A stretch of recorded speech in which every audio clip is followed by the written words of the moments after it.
Last weekend brought the Cardinal women's basketball team season to a close, so it's time to review. We're taking a look back on Michelle Ruth's first Cardinal campaign, along with the bright future of the program.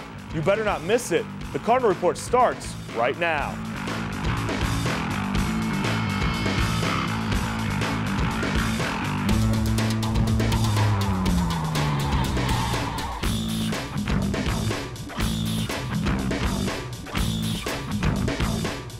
I'm Alex Simmons. Welcome to the show. This week we're joined by North Central women's basketball coach Michelle Ruth. Coach, thanks for stopping by. Thank you for having me.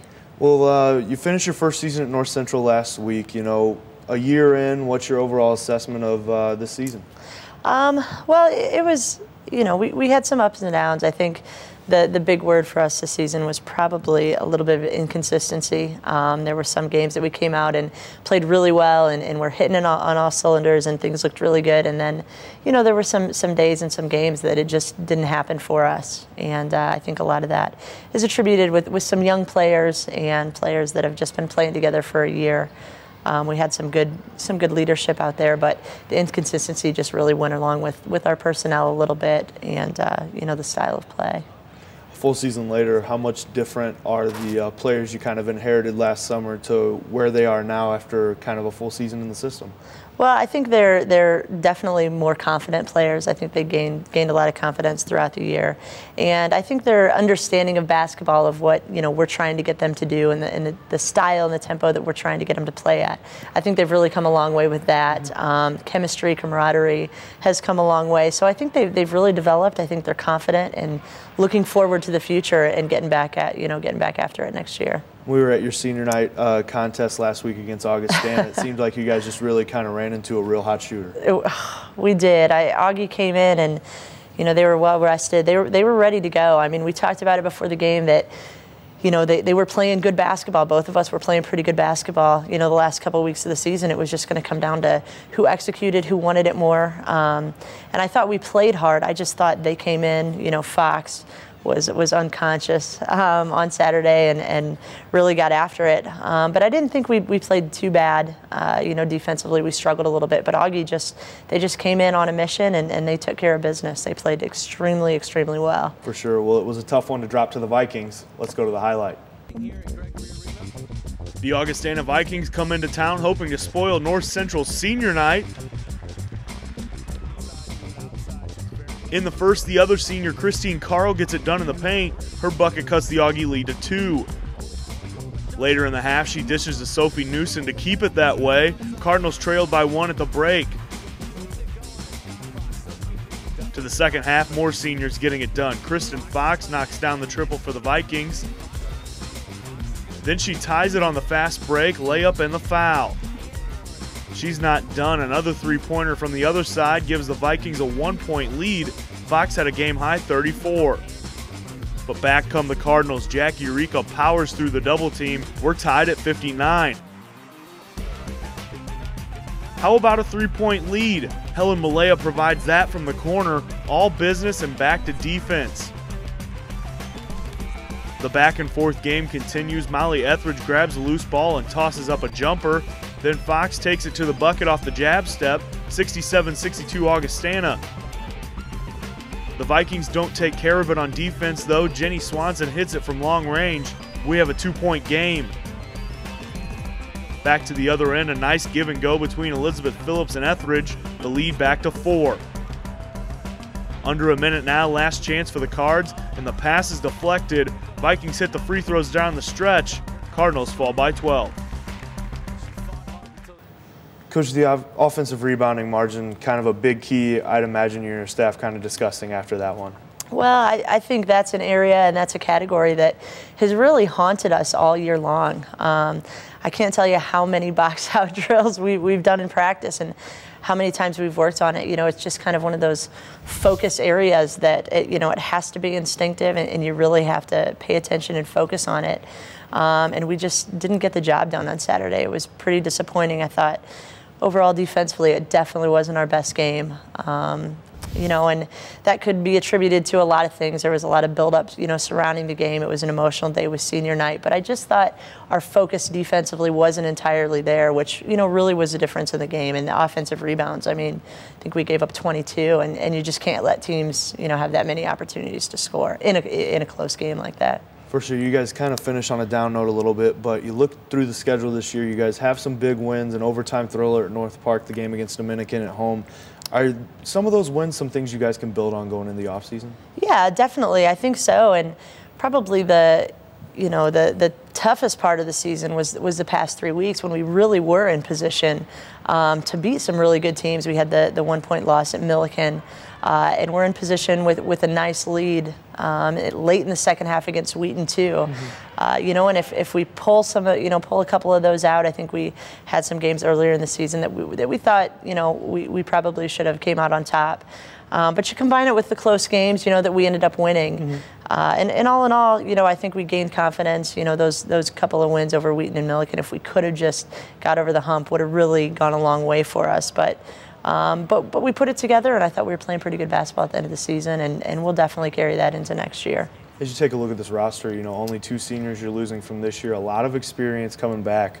Have you ever had a situation like this in your coaching experience where you really don't lose very many big contributors? Obviously, the 2 that you do lose were big ones. Sure. But only losing 2, that's got to be nice for a coach coming into the offseason when you really know a lot of what you have on the roster. Yeah, it does. It does. And we have a lot to work with going into the future.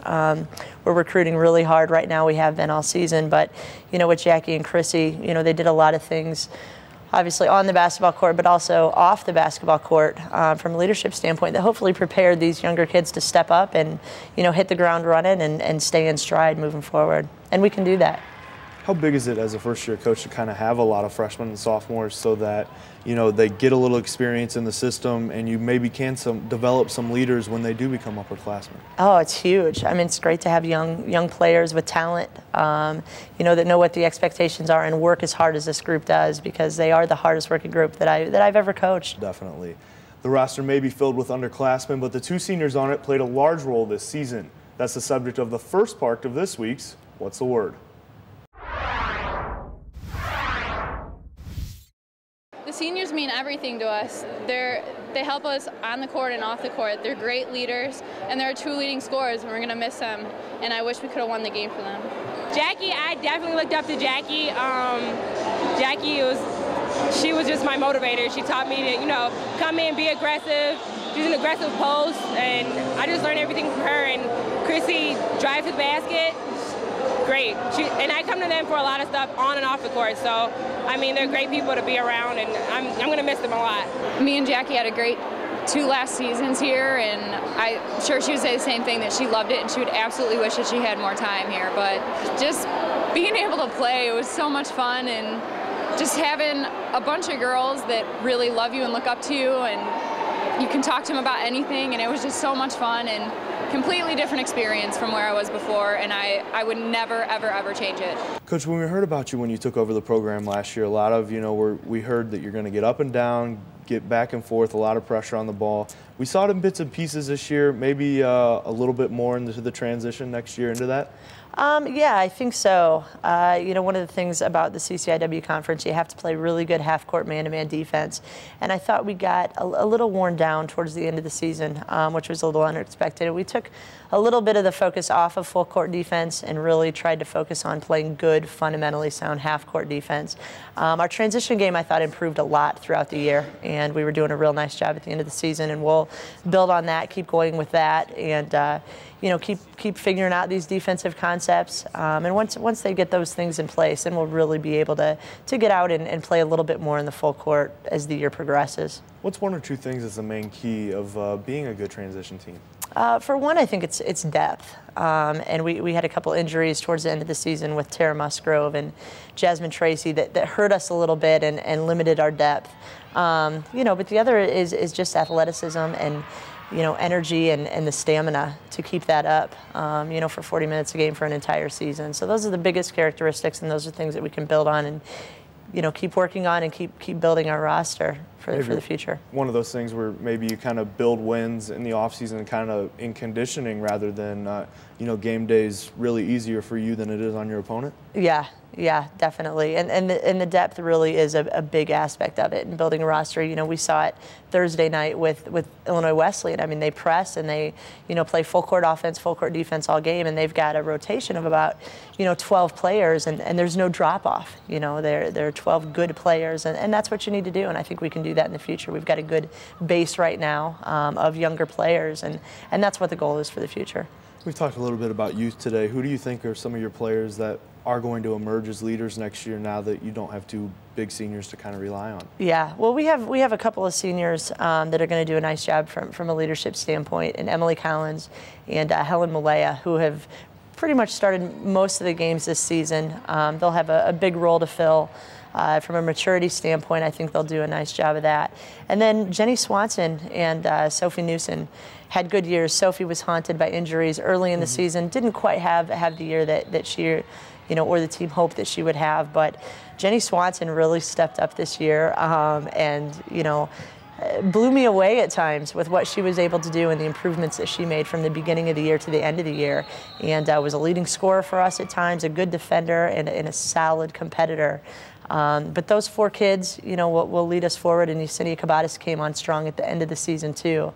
So it's looking good. It definitely is. Well, it's going to be fun to watch. Yeah. We'll stick around. Coach Roof and I will be joined by two Cardinal sharpshooters just after this short break.